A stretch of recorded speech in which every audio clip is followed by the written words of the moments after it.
Okay. Hi, welcome to Lunch with Littman Krooks. My name is Joel Krooks, and today we will be discussing who to select as your executor and the role of an executor during a person's life and after they have passed away. I'm going to speak for approximately 15 to 20 minutes, and then if anyone has any questions, you can post them in the Zoom group chat, and then I will try to answer them at the end. So, an executor is the person responsible for your estate upon your passing. They are nominated in your last will and testament, and the executor basically takes over the life of a decedent. The executor has a fiduciary duty to act in the best interest of the estate. A common misconception is that an executor and a trustee are the same. These are actually very different things, and they act under different documents. An executor acts under a will, whereas a trustee acts under a trust agreement. So today we will focus on an executor and their role and who you should select as an executor.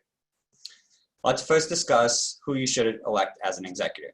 So in New York, the requirements are that you have to be 18, of sound mind, and a US citizen. They do allow non-US citizens if you're living in New York, and you also cannot have a felony conviction. So there's a wide range of people who can be executor. Almost anyone that you're close with will likely be able to be your executor. Now, this doesn't mean that you should choose anyone for no reason. You should choose someone who's available. They should be willing and able to act when needed. It is beneficial for them to be local. So in New York, if you live in New York, it's beneficial for them to be in New York. The reason for this is because the executor is likely going to have to go to your real property at some point to clean it out, to organize it, maybe to sell some of the tangible property. And they also will be easily able to interact with your estate attorney if they're in the state of New York. So I recommend having someone local in the tri-state area, but if that's not possible, it's not a requirement. The executor that you choose should understand your assets and how they are titled. They should be comfortable dealing with your assets and dealing with professionals.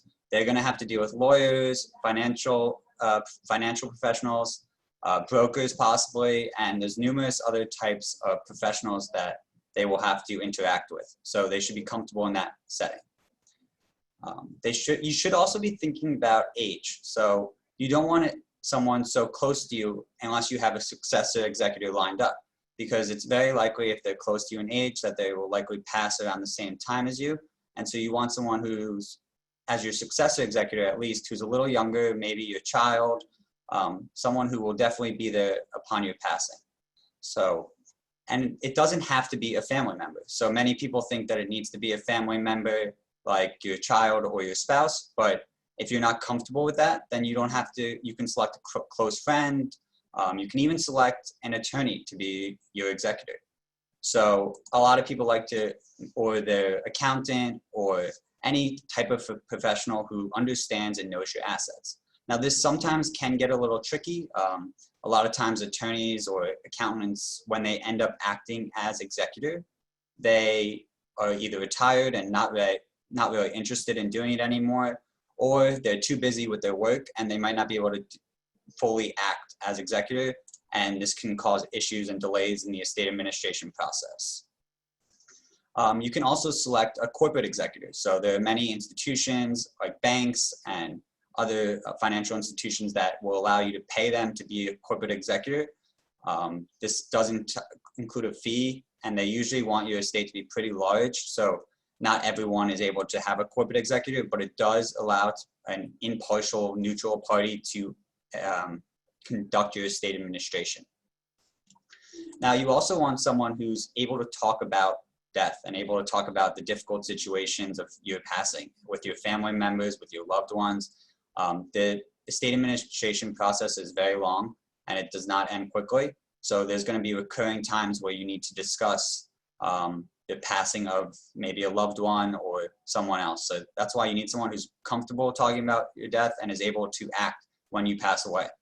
And remember, this person needs to accept the nomination. So just because you put them in your will does not mean that they have to act. You cannot force someone to be your executor. So it's important to have a conversation with the person that you do nominate and make sure that they are willing to act when the time might come. Now, a lot of people might want to do co-executors. So this is when two people are nominated as executors to work together and act at the same time. I don't typically recommend appointing co-executors because it can get difficult logistically. And many institutions will require both of them to sign off on everything. So all decisions, all closing out of any account, they need both executors to sign off on. And it administratively takes a lot longer when you have co-executors than when you just nominate one person. And it can also create conflict. It's possible that they have two different opinions on a matter.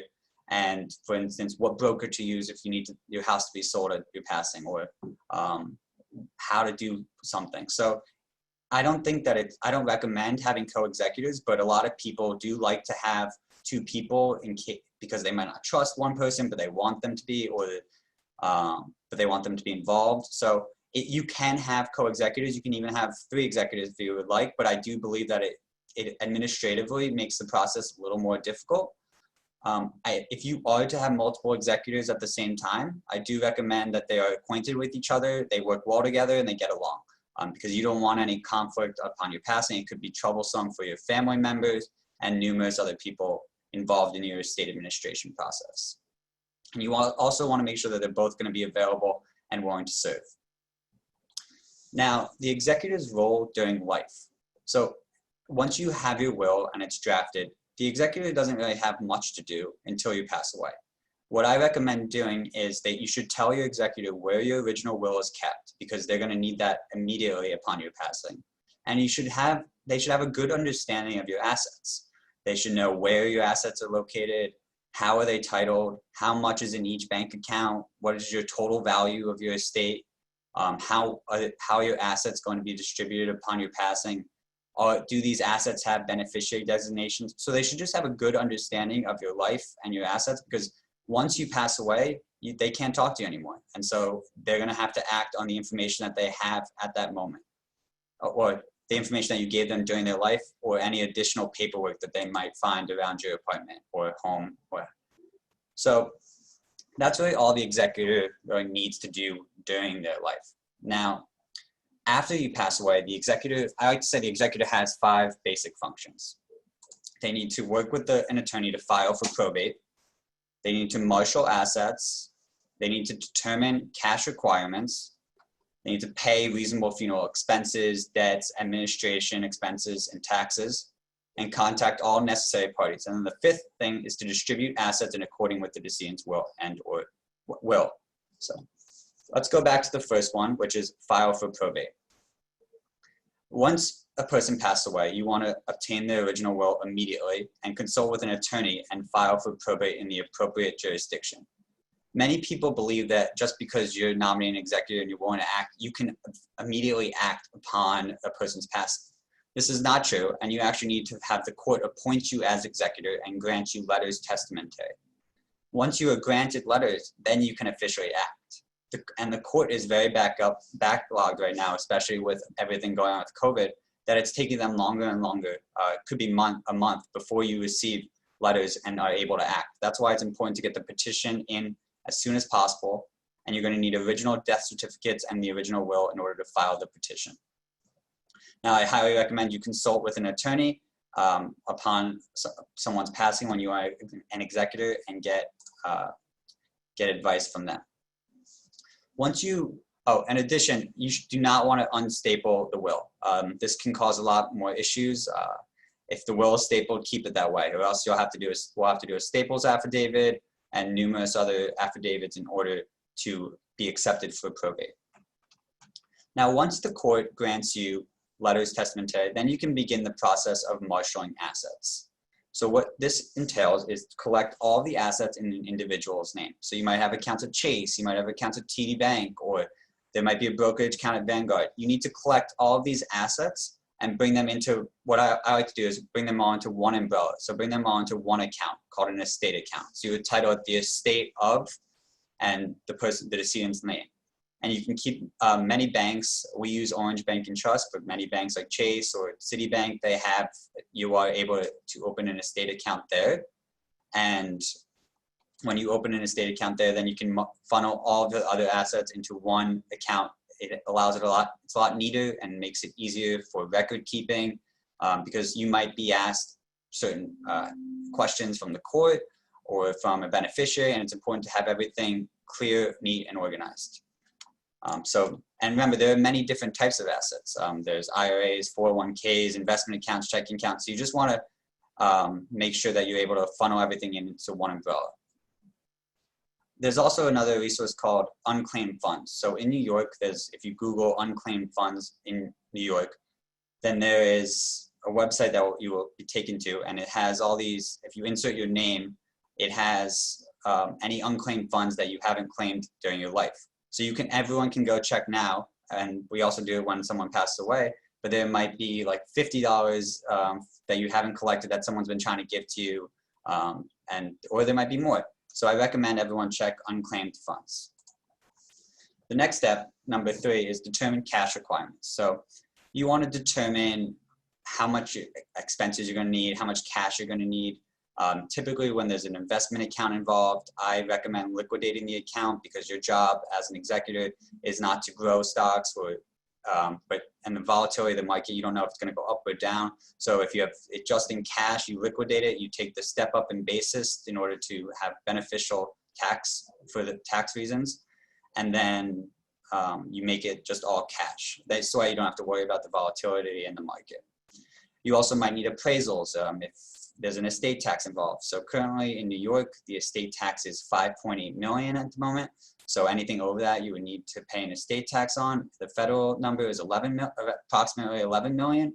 So as executor, you want to know if the decedent had assets totaling around 5.8 million in order to see if there's going to be a New York estate tax. If there isn't a estate tax necessary, you're going to need appraisals on any real property or any assets or any tangible property that a decedent might have had. So once you've figured out how much cash is needed, the next step is to pay reasonable funeral expenses, debts, administration expenses, and taxes. So if a lot of people don't know this, but upon a decedent's passing, they still have to pay the income tax return for that year. So if you pass away in December of 2020, you still have to pay, you still have to file your income tax for that year. And then if the estate earns any money, then you need to file an estate fiduciary return as well. So it's important to contact an accountant or an attorney and discuss whether you need to file, what tax returns you need to file for the decedent. Another thing that you're going to need to do is contact all institutions and companies that the decedent was involved in. So this might be a mortgage company, Social Security, a pension that they were receiving, insurance companies, utility companies, Con Ed, cable, and you want to make sure that all of that is closed out. So you want to make sure that if they get any reimbursements, that you can get the reimbursement, deposit into the estate account, make sure all credit cards are closed. You have to basically take over their life and make sure that everything is closed in their name. You do not want anything left to be in their individual name. And this also, backtracking a little bit, you also want to contact the funeral home regarding any services, and contact the local newspaper for an obituary. So these are things that you do more at the beginning of the process. And then finally, what you will do in the last step is distribute assets in accordance with the decedent's will. So you will review the will and see, maybe they make specific requests, they may pay a couple $1,000s to someone, and then a couple $1,000s to a charity. You want to make sure that you follow the wishes of the testator. And another thing you want to do is get a receipt and release agreement before you distribute anything to anybody. You want to make sure that you are not held liable as the executor, and you want to have an attorney draft up a receipt and release agreement before you distribute any funds to anyone, in order to make sure that you're not liable. Now, this whole process, before you even distribute funds, in New York, there's a creditors period of 7 months. So you want to at least have the estate account open for 7 months. And the probate process, the whole estate administration process, could take over a year. It really depends on the number of assets, how complicated it gets, if the beneficiaries are cooperative. There's a lot that can go wrong in this process, and it can take a very long amount of time. So those are the 5 steps that really, 5 basic functions of an executor. You file for probate, you marshal the assets, you determine the cash needs, you pay for reasonable expenses, including funerals, any debts that the decedent has, like a credit card debt, and you contact all necessary parties. Then you distribute assets in accordance with the decedent's will, and that's the 5 main functions of an executor. Another step is that not everyone has. So if there's minor children involved, then you want to make sure that those children are taken care of immediately. So upon a decedent's passing, if they have minor children, you want to make sure that they are taken care of in order for them to be taken care of when their parents unfortunately pass away. So that's all I really have regarding an executor's duty and who you should elect as an executor. Now I'll look to see if there's any questions. So I see one that says, is filing for probate still necessary if all assets are held in irrevocable trust? So if it's held in a trust, then you do not need to file for probate. Probate assets are just assets held in the individual's, in the decedent's name alone. So it's not, if it's held in trust, like a revocable trust or irrevocable trust, then you will not need to file for probate because all the assets will pass pursuant to the trust agreement.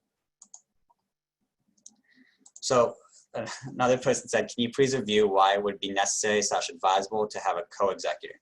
So I actually typically don't recommend having a co-executor. I think it becomes very difficult logistically, and you need both parties to sign off on any transaction. And this logistically can just be very difficult. With one person might be out of the country, one person might travel on vacation. They might be busy with their own work. So I think that it's best to have one executor if possible. Now, if you have 2 children you don't want to pick one, then I think that's okay to have co-executors, but typically I recommend just having one executor.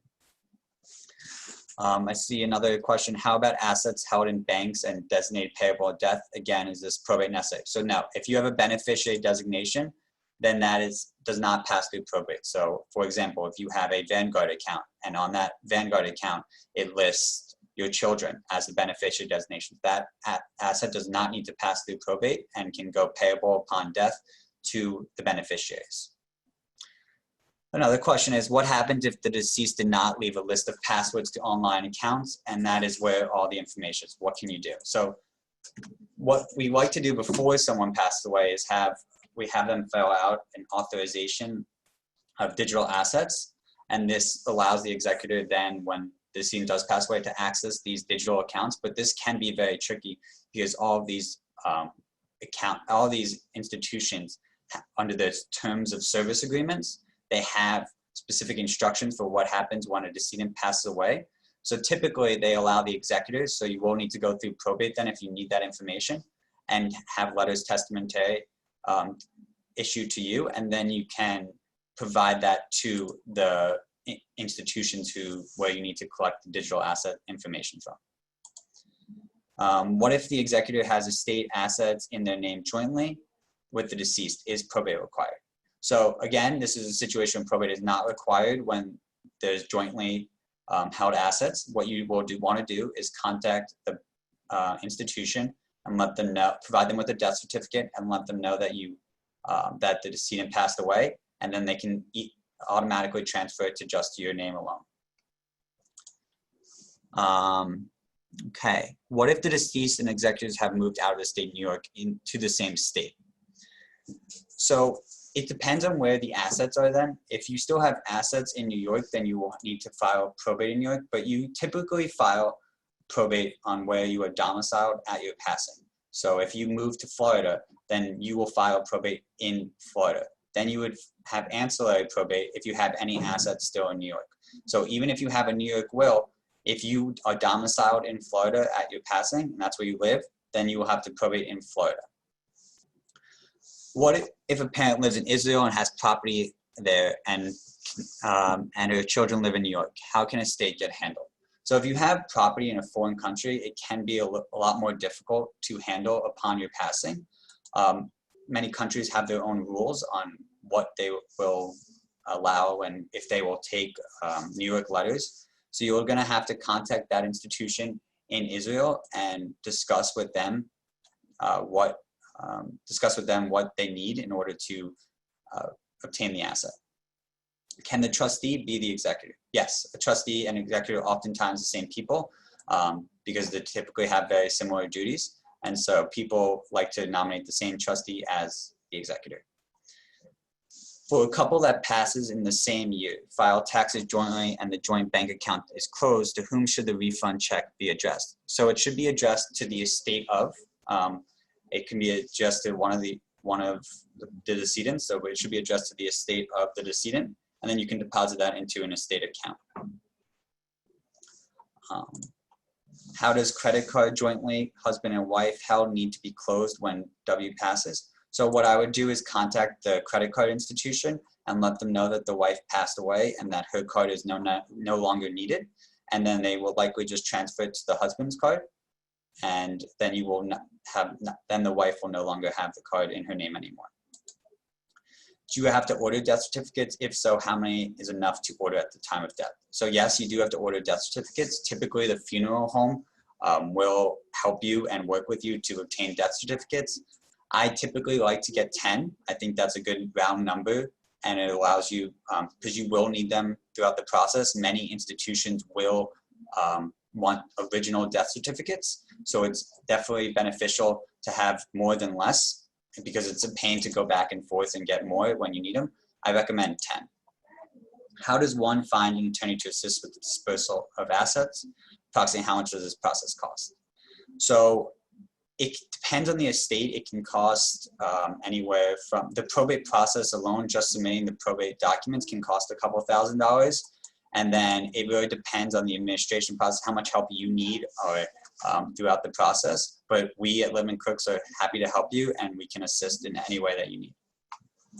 Can a check be made out to estate of be deposited in surviving spouse's personal account? So typically they won't allow you to do that. That's going to be dependent on the bank, though. They might make you open up an estate account in order to deposit the estate of check. Okay. There's no more questions. I'll just go over one more time. Just who you should elect as your executor. Just briefly, I will summarize. So you want to have someone who you trust, who's available, who's over 18 years old and of sound mind, and I recommend them being somewhat local. And another thing that I forgot to mention is executors in New York are entitled to compensation based on a sliding scale. So you can have, depending on the number of assets in probate, that amount is based on a sliding scale of what the executor can be paid. My name is Joel Krooks, and yes, you can have more than one executor. So you can have 2, you can have 3. I do not recommend it for logistics and practical reasons, but you are able to have multiple. I also received a question regarding a trust this morning. Any aspect regarding a trust, the fiduciary duty will be similar to an executor, but that the trust agreement will hold. So we would need to see a copy of a trust agreement in order to adequately provide representation regarding any trusts. So if you would want to call for a consult, we would be happy to discuss. A few more questions are coming in. If the original will is submitted to the court, is it returned upon their decision? Will any other entity request or need a copy of the original will? So now, once your will is submitted to the court, it is not returned. So you will keep that, stays at the court. No institution should require one, but you should have a copy of the will. You might need a certified copy of the will, but you will not need the original for anything else. What about alternative executors? So I recommend at least having 2 alternative executors, so 2 successor executors. So so you nominate your executor, then you have your first successor executor, and then your second successor executor in case the first 2 above are not able to act. So you should definitely have multiple, because you never know what's going to happen in life, and you might not want to continue to update your will every year, or you might just not have the time to update your will or forget to update your will. So you want to make sure that there's a list of people who can act in case one is not able to. Is the executor for a sick hospitalized patient the same as after death, or are they different? So I think you're referring to a healthcare agent, and so a healthcare agent is different than an executor. So a healthcare agent is designated under a healthcare proxy, and so under this healthcare proxy, that person who is nominated would be able to make health decisions for them during their life. Upon their death, then everything goes towards the executor. And the executor will likely work with the family in order to dispose of any remains of a decedent. What if, another question is, what if I'm the executor of a trust, but the law firm is in charge of distribution? What is my role? So an executor and trust are very different. You cannot be an executor of a trust. You can only be a trustee of a trust. And your role would determine based on the trust agreement. So we would need to see a trust agreement in order to answer the question adequately. Is it necessary to update a will of a married couple after the first spouse is deceased when all assets are held in trust? So it's not, I recommend updating your will every 5 to 10 years. A lot of things can change in 5 to 10 years. People pass away. People are not as close as they once were with you. I recommend updating every 5 to 10 years. It might not be necessary if all the assets are held in trust and there's no probate assets, but typically 1 or 2 things do fall through the crack, and that is why it's very important to have a will. So I do recommend you update your will. Please explain the difference between executor and power of attorney during the lifetime of a person so designated. Okay, so the executor only acts upon a person passing. They have no right during a person's life to act. A power of attorney deals with financial situations during a person's lifetime. So while a person is living and has a power of attorney, can make financial decisions for them. They can do bank transactions for them. So that's the difference. One is an executor has to deal with after a person has passed away and all their assets once they've passed away, where a power of attorney deals with financial assets during a person's lifetime. Okay, I'll give it 2 more minutes to see if there's any more questions. But again, we at Littman Krooks are very happy to help you through anything that you need regarding estate administration or drafting a will and appointing an executor. So there's plenty of options. We have plenty of great attorneys here who can help. And again, my name is Joel Krooks, and it's been a pleasure speaking with all of you. I hope everyone learned something, and I was able to answer everyone's questions sufficiently. And if you have any more questions, please schedule a consult with us and we can discuss further. Thank you.